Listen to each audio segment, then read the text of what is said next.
असह्य जाड़े देह थरी जाउछि घरु बाहरिबाकू इच्छा हेउनी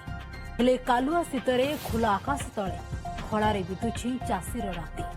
ଝାଳ ବୁହାଇ ଚାଷ କରିଥିବା ଅଧା ଧାନ ତ ବର୍ଷା ଧୋଇନେଲା ଏବେ ଯେଉଁତକ ବର୍ତ୍ତି ଯାଇଛି ତାକୁ ଧରି ଯନ୍ତ୍ରଣା ଭୋଗୁଛି ଚାଷୀ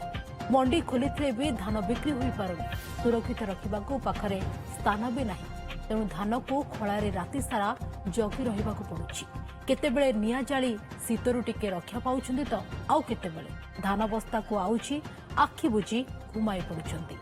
ଗଞ୍ଜାମ ଜିଲ୍ଲା ଆସିକା ଅଞ୍ଚଳରେ ଦେଖିବାକୁ ମିଳିଛି ଚାଷୀଙ୍କର ଏଭଳି ଦୁର୍ଦ୍ଦଶା ଏନେ ଚାଷୀଙ୍କ ସହ ଅଧିକ ଆଲୋଚନା କରିଛନ୍ତି ଆମ ପ୍ରତିନିଧି ମନୋଜ ମୁନି ଅମଳ ଧାନକୁ କଞ୍ଚା ଆଉ ଓଦା ସଂଗ୍ରହ କରି ନିଜ ଅମଳ ଧାନକୁ ସୁରକ୍ଷିତ ରଖିବା ପାଇଁ ବହୁତ ଚେଷ୍ଟା କରିଥିଲା ଚାଷୀ ତ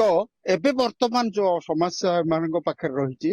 ତାକୁ କେମିତି ସୁରକ୍ଷିତ ରଖିବ ସେ ବି ଚିନ୍ତାରେ ଘାରିଛି ଚାଷୀକୁ ବର୍ତ୍ତମାନ ଆମେ ଚାଷୀ ପାଖରେ ଦେଖୁଛୁ ଯେ ଖଳାମୂଳେ ଯୋଉ ଧାନ ସବୁ ଜଗିବା ପାଇଁ ସେମାନେ ଏବେ ଦଣ୍ଡା ଦଣ୍ଡା ହେଇକି ଶୋଇଛନ୍ତି ଆମେ ଦେଖୁଛେ ବାବନପୁର ଗ୍ରାମରେ ରହିଛୁ ବାବନପୁର ଚାଷୀ ରାତିରେ ଆଜି ଖଳାରେ ଜଗିଛନ୍ତି ନା ମଣ୍ଡି ଖୋଲିଲାଣି ସତ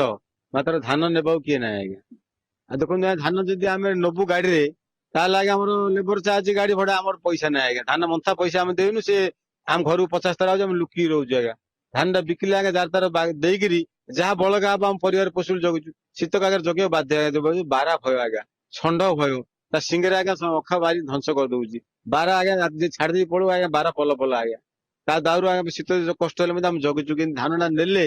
ଆମେ ମଣ୍ଡିରେ ବିକିଲେ ଆଜ୍ଞା 2 ପଇସା ଯାହା ମିଳିବ କ୍ଷତି ତ ହେଇଛି ଆଜ୍ଞା ରଙ୍ଗ ଧାନ ଅଛି ଆମେ ଆରାଇକି ପଚାରିଲୁ ଆଜ୍ଞା ରଙ୍ଗ ଧାନ ଅଛି ଆମେ କଣ କରୁ ତାଙ୍କ ପାଖରେ କିଛି ଉତ୍ତର ନାହିଁ ଆଜ୍ଞା ସରକାର ଆଜ୍ଞା ଏମିତି କହିଲେ କ୍ଷତି ଧାନ ଆମେ ସବୁ ନେବୁ ହେଲେ କେବେ ନେବେ ଆମେ ଆଉ ଜାଣିପାରୁନୁ ଆଜ୍ଞା ମଣ୍ଡି ତ ନଉନାହାନ୍ତି 3 ରୁ ମଣ୍ଡି ପୂଜା ଉଦ୍ଘାଟନ ହେଲାଣି କିନ୍ତୁ ଆମ ଗାଁରେ ବର୍ତ୍ତମାନ ମଣ୍ଡିରେ କିଛି ସୁବିଧା ହେଇନି ଆଜି ଆସ କାଲିକି ଆସ ତାପରେ ସେ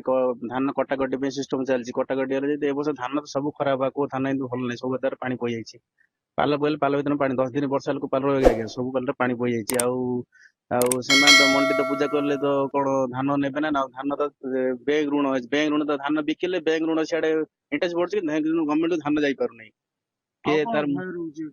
ବାରା ଭୟ ଚୋରି ଭୟ ଧାନ ଚୋରି ଭୟ କାହିଁକି ଆମର ଖଳାମୁଣ୍ଡ ଧାନ ରହିଲା ଘର ସବୁ ଧାନ କିଏ ନେଇଯାଏ ତାର ବର୍ଷାର ସମାନ ବର୍ଷା ଗ୍ୟାରେଣ୍ଟି କିଛି ନାହିଁ ତାର ମଧ୍ୟ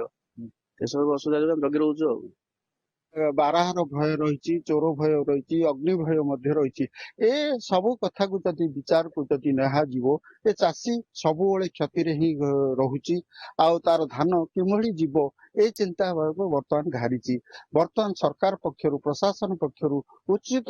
ପଦକ୍ଷେପ ଗ୍ରହଣ କରାଯାଇ ଏମାନଙ୍କର ଧାନ କେମିତି ମଣ୍ଡିକି ଯିବ ସେ ବ୍ୟବସ୍ଥା କରିବାର ଆବଶ୍ୟକତା ଅଛି ଆସ୍କର ମନୋଜ ମୁନି ଓ